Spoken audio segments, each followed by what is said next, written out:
Have you ever found yourself wondering if it's better to rent or buy a home? This is a question that many people grapple with, and the answer isn't as straightforward as you might think.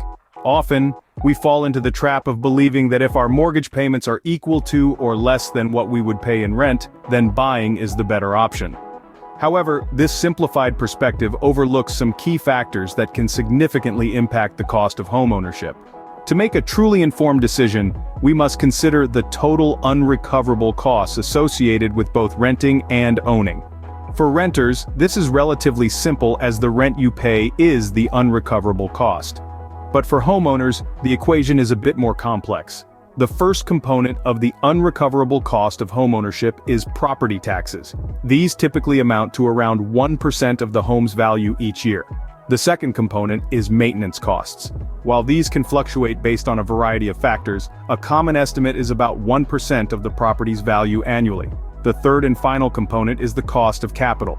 This represents the economic cost associated with having your money tied up in your home, whether you've financed it with a mortgage or paid in cash.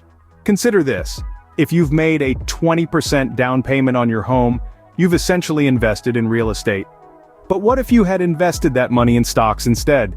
The difference in potential returns is known as opportunity cost, and it's a real cost that homeowners incur.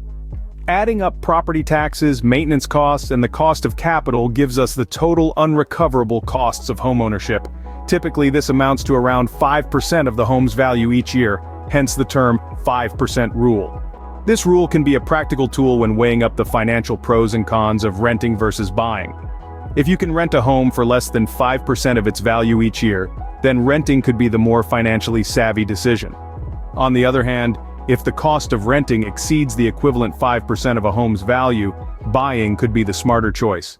Remember, this rule is a simplification, and other factors such as tax rates and portfolio asset mix should also be considered. However, the 5% rule offers a useful framework for evaluating the financial implications of the rent versus buy decision. So now that you've got a new perspective on this age-old debate, what's your take on it? Feel free to share your thoughts in the comments section. And if you found this information helpful, why not share this video with others who might also benefit from it?